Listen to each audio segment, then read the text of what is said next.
Hey honey, how was work? Oh my goodness, it's rough.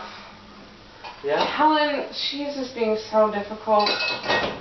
Like, I've been teaching at the high school for like 15 years, right? Like, Yeah. and I've had like my own classroom. I'm certified in special education, and then like Helen moves up from the middle school, and like I can just tell she was bitter from the very beginning.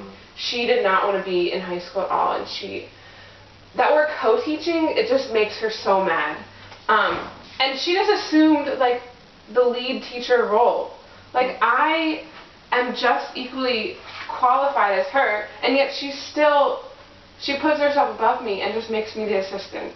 And every time I try and give her advice about the classroom and the kids and how she can change things to make it better for them, she doesn't even listen. She just brushes it off and does it the same way she's always done.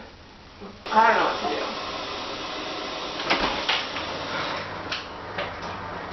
Hey honey. Oh, I had the worst day. Go sit down. I'll put some tea on. Thanks. Thanks, this is so much better. But I told you about the spelling issue, right? Right, yeah. Okay, there are 6 kids with learning disabilities in that classroom, and like my heart just goes out to them. They try like their best, like they really are motivated, but Helen, she's expecting them to learn these words at the same rate as everyone else, but she doesn't understand, like they have a disability. They can't be expected to learn it the same with the same accommodations as everyone else. Mm-hmm. And the worst of it, did I tell you this? I don't know. She grades them, and then she puts all their scores up in the classroom for everyone to see. Oh, that's awesome. So these kids that are like already embarrassed that they can't learn are now like embarrassed in front of the whole class. Mm-hmm. And I don't know what to do. She won't listen at all. Hey honey. Hey, how's your day? It was okay. Like not really good anymore. But how are you doing? I feel like I'm always complaining.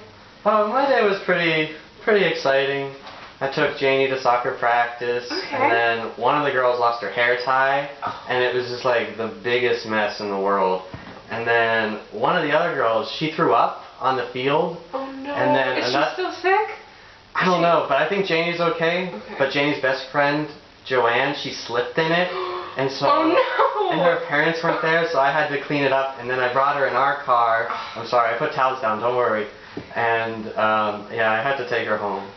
But you're so good with the kids. oh, thanks. Janie thought it was hilarious. But anyways, how was your day? Well, okay, there's still that issue with spelling. Okay, the kids with learning disabilities, Helen has recently started to reply to them as being my students. Oh. And like we're co-teachers. Right. I'm not the assistant. I'm not just their teacher. We share all of them, but the regular students are now hers, and these 6 kids are mine. So anytime they don't do well on a test, she just gives them to me. But she won't take my advice for how to help them. So I don't understand it. She won't give me anything, but she blames everything on me. Right. But yeah, the spelling test is still posted on the board. Yeah. And Jim, do you remember Jim? Yeah, you were talking about. I mentioned him, how he was doing. Like, he's a really good student in his other classes. He's like motivated and he's getting A's and B's, but he's seriously going to fail just because of the spelling. Why?